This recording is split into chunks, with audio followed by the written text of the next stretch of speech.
তারা তার চেয়ে বেশি ভাবে। কথা বুঝতেছেন না? আরো ভেঙে বলতে হবে। হ্যাঁ, আমরা আমাদের দেশ নিয়ে যত উদ্বিগ্ন, এদের আরো টেনশন বেশি। বলেন, আমাদের দেশে শান্তি আছে না নাই? আমরা হিন্দু মুসলিমে কখনো দাঙ্গা লাগে? আসতে বলেন, কেন লাগে?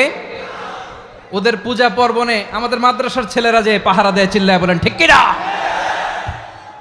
আমাদের তাফসির মাহফিলের সময় ওরা ডিস্টার্ব করেন, ঢোল বাজায় না। ওদের পূজা পার্বণের সময় আমাদের তাফসির মাহফিলের ডেট হলে আমরা চেঞ্জ করে দেই। সুবহানাল্লাহ, কি সাম্প্রদায়িক সম্প্রীতির রোল মডেল। আর ওই বাংলাদেশের ব্যাপারে তারা অনেক ডিসইনফরমেশন ছড়াচ্ছিল।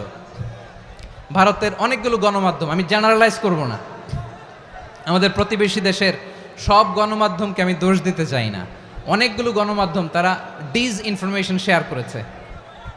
ডিসইনফরমেশন আর মিস ইনফরমেশনের পার্থক্য আছে। মিস ইনফরমেশন না জেনে ভুল বুঝে একটা মিথ্যা বা ভুল তথ্য ছড়িয়ে দেয়া, এটার ক্ষমা আছে, এটার কি আছে?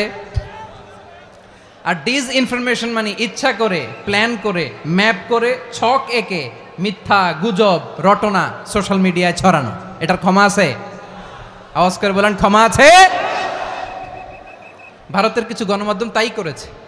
আমরা ব্যথিত হয়েছি, আমাদের হৃদয়ে রক্তক্ষরণ হয়েছে। আমাদের প্রতিবেশী দেশকে বলতে চাই, আমাদের দেশ নিয়ে আপনাদের ভাবার দরকার নাই, নিজের চরকায় তেল দেন, নিজের দেশ নিয়ে ভাবেন। গত মাসের ভয়েস অফ আমেরিকার রিপোর্ট, বাংলাদেশে সংখ্যালঘু জনগোষ্ঠী আগের চেয়ে বেশি নিরাপত্তা পাচ্ছে। Report voice of America, Muslim report নাকি? মুসলিম জরিপ, ভয়েস অফ আমেরিকা। কথা বোঝে নাই বোধহয়। ভয়েস অফ আমেরিকা কি আমাদের রিপোর্ট? না, ভয়েস অফ আমেরিকার জরিপ, বাংলাদেশের সংখ্যালঘু জনগোষ্ঠী আগের চেয়ে ভালো নিরাপত্তা পাচ্ছে। শুধু এখানেই শেষ না, মাইক্রোসফটের একটা জরিপ শোনাই আপনাদেরকে। তারা সারা পৃথিবীতে গুজব, ভুয়া আর মিথ্যা নিউজ ছড়ানোতে কোন দেশ সেরা একটা রিপোর্ট করেছে। এর মধ্যে 1 নম্বরে এসেছে ভারতের নাম। মাইক্রোসফট তো মুসলমানরা চালায় না? কথা বোঝে নাই বোধহয়। প্রতিবেশী দেশকে বলবো, আপনারা নিজের চরকায় তেল দেন, আপনারাও শান্তিতে থাকেন, আমাদেরকেও শান্তিতে থাকতে দেন। সব চেঞ্জ করা যায়, প্রতিবেশী চেঞ্জ করা যায় না। আমাদের ল্যান্ড তাদের ল্যান্ড, পাশাপাশি। আমরা চাই তারাও সুখে থাক, আমরাও সুখে থাকি, ঠিক কিনা?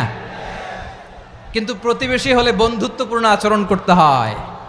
প্রতিবেশী যদি বন্ধু না হয়ে প্রভু হতে চায়, এরকম দানব প্রতিবেশী কেউ চায় না।